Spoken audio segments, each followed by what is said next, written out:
मुख्यमंत्री देवेंद्र फडणवीस यांच्या पुढाकाराने मत्स्य व्यवसायाला कृषी क्षेत्राचा दर्जा मिळालाय। यानंतर मत्स्य व्यवसायापुढील समस्या सुटतील अशी आशा मच्छीमारांना वाटत होती, पण या निर्णयाच्या अंमलबजावणीत त्रुटी असल्याचे मच्छीमारांनी अधोरेखित केले। नुकसान भरपाई देताना मात्र मच्छीमारांवर अन्याय होत असल्याच्या भावना पालघर येथील मच्छीमार संघटनांनी व्यक्त केल्यात।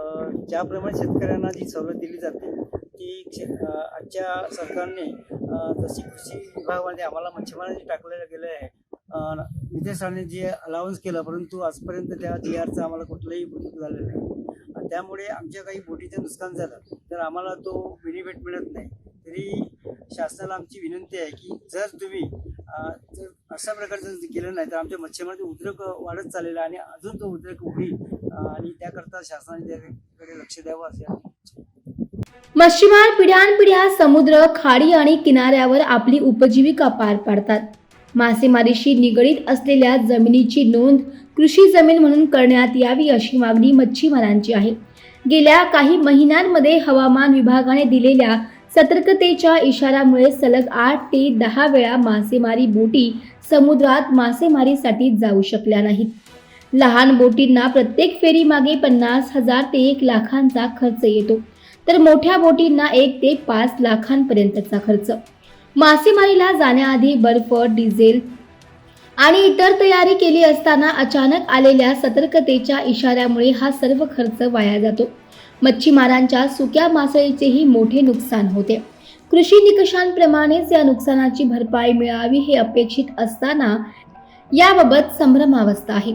बंदरे, जेट्टी, मासेमारी साठवण केंद्र, घरकुल योजना तसेच आपत्तीग्रस्त पुनर्वसन योजनांपासून मच्छीमारांना वंचित राहावं लागतंय। यावर सरकारने ठोस उपाययोजना कराव्यात अशी मागणी मच्छीमार संघटनांनी केली आहे।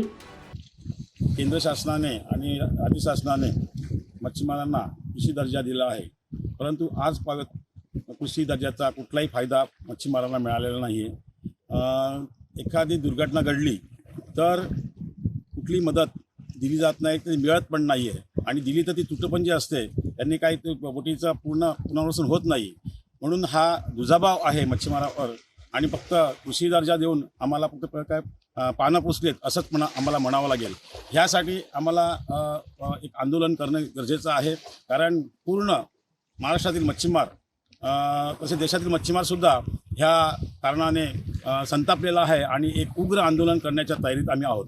सरकारने मच्छीमार समूहाचे हे प्रश्न समजून घेऊन त्यावर तोडगा काढावा, अन्यथा आंदोलन करू असा इशारा मच्छीमारांनी दिला आहे।